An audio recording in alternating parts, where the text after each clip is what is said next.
इस धरने का माध्यम से मुख्यमंत्री के नाम ज्ञापन अधीक्षण अभियंता महोदय को सौंपा जाएगा, जिसमें बिजली कंपनियों के अंदर निजीकरण के खिलाफ और कभी कभी बड़ी खुशियों का खजाना छोटे छोटे तोहफों में छुपा होता है, इसीलिए तनिष्क लाए हैं little big moments, a fresh new collection of earrings, साथ ही डायमंड ज्वेलरी की वैल्यू पर अप टू 20% ऑफ भी। तो आज ही पधारें Tanishq Ajmer at India Motor Circle. तन विद्युत श्रमिक महासंघ के आह्वान पर अजमेर विद्युत वितरण निगम श्रमिक संघ के द्वारा आज हाथीबाटा स्थित अधीक्षण अभियंता कार्यालय अजमेर शहर वृत्त और अजमेर ग्रामीण वृत्त पर 1 दिवसीय धरने का कार्यक्रम आयोजित किया गया है। इस धरने का माध्यम से मुख्यमंत्री के नाम ज्ञापन अधीक्षण अभियंता महोदय को सौंपा जाएगा, जिसमें बिजली कंपनियों के अंदर निजीकरण के खिलाफ और बाकी जो कर्मचारियों की मांगें हैं, पूर्व में ज्ञापन दिए, उन पर कार्रवाई नहीं हुई है। विद्युत कर्मचारियों को कोरोना वॉरियर्स घोषित नहीं किया गया है। लगभग निगम के अजमेर डिस्कॉम के 33 कर्मचारियों की मृत्यु पूर्व में कोरोना के कारण हो चुकी है। हम सब आज इस धरने के माध्यम से सरकार से मांग करते हैं कि प्रत्येक कर्मचारी को 50 लाख की जो सहायता सरकारी कर्मचारियों को दी गई है वो विद्युत कर्मचारियों को दी जाए। साथ ही निगमों के अंदर नए कर्मचारियों की भर्ती की जाए और जो दैनिक प्रकृति के काम ठेके पे दिए जा रहे हैं उनको रोका जाए और जो लगातार जो घाटा डिस्कॉम्स के अंदर बढ़ रहा है, इस घाटे को रोकने के लिए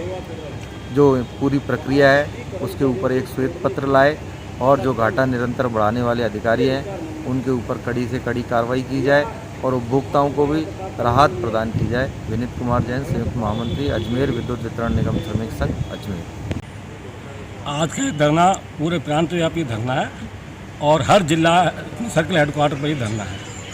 इस धरने के माध्यम से हम राज्य सरकार को, मुख्यमंत्री जी को यह आगाह कर देते हैं कि ये जो निजीकरण कर रहे हैं, जबकि इन्होंने कर्मचारियों की नियुक्तियां करी है और पर्याप्त कर्मचारी भी जहां जहां पर है उसके पश्चात भी ये निजीकरण किए जा रहे हैं। इस तरह से निजीकरण करने से एक तरफ तो ठेकेदारों का पैसा हमको भुगतान करना पड़ रहा है, दूसरी तरफ कर्मचारियों का पैसा भुगतान हो रहा है और सेवाएं भी अटपटी होती है, क्योंकि ठेकेदारों ने जो भी काम किया है उन्होंने अपने यहाँ पर प्रशिक्षित कर्मचारी नहीं रखे हैं। मैं बिल्कुल ईमानदारी से कह रहा हूँ, एमडी साहब को चुनौती देके कह रहा हूँ, मुख्यमंत्री जी को चुनौती देके कह रहा हूँ, जितने भी इन्होंने ठेके दिए हैं और उन सब में जो है बिना ITI के काम अप्रशिक्षित लोग काम कर रहे हैं और उससे क्या होगी, उनकी मौतें होगी और सेवाएं से स्थिति नहीं होगी सही अच्छी। और आज FRT जितनी भी हुई है उसमें सब में भ्रष्टाचार है, किसी का नाम दिया हुआ है यहाँ पर और काम कोई दूसरा कर रहा है और MD साहब को ही मालूम है, सारे MDs को मालूम है, राजस्थान के सारे MDs को मालूम है। उसके पश्चात भी सिर्फ ठेकेदारों से कमीशन के आधार पर इन्होंने ये ठेके किए हुए हैं। अब मेरी मांग है कि सारे ठेके निरस्त किए जाए और मैं आज फिर पुनः कह रहा हूँ कि हम बिजली बोर्ड के, बिजली निगमों के कर्मचारी काम इतना सुचारू रूप से कर सकते हैं कि जनता को कोई शिकायत नहीं होने देंगे। ये ठेकेदारी प्रथा हटा ली जाए और हम जनता को शिकायत नहीं देंगे, सारा काम स्वयं करेंगे और अगर आगे आवश्यकता पड़ेगी तो मैं मुख्यमंत्री के लिए सुअवसर है, जनता का सेवा करने का सुअवसर है कि हमारे बिजली निगमों में 2 लाख कर्मचारियों की आवश्यकता है। अभी 65,000 काम कर रहे हैं, 1,35,000 आदमी और चाहिए। युवाओं को रोजगार देवे, ITI वालों को रोजगार देवे और जनता की सेवा को सुचारू रूप से चलावे। इन्हीं मंत्र के माध्यम से वो सत्ता में आए, इन्हीं मंत्र के माध्यम से दोबारा आ सकते हैं, अन्यथा जनता उनको चुनाव में भुगता देगी।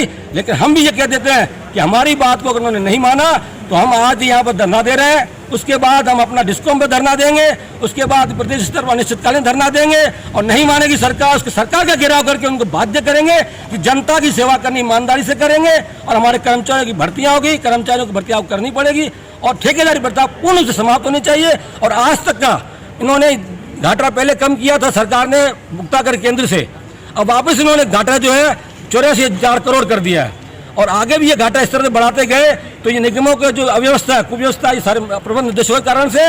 मैं तो ये कहता हूँ जिस भी प्रबंधन निर्देशक को सरकार नियुक्त करे उनसे स्पष्ट कर ले कि उसके कार्यकाल में 1 रुपया भी घाटा होगा तो व्यक्तिगत भर के जाएगा, फिर कोई आना चाहे तो आवे। यहाँ तो इन्होंने ऐसा बना रखा है, घाटा करके अपनी तिजोरियां भर के जो भी यहाँ से MD गए हैं उनकी संपत्ति की भी जांच होनी चाहिए। जितने भी अधिकारियों ने ठेका प्रथा अपनाई है उनकी संपत्ति की भी जांच होनी चाहिए। भ्रष्टों का तो ऐसे आवरण हो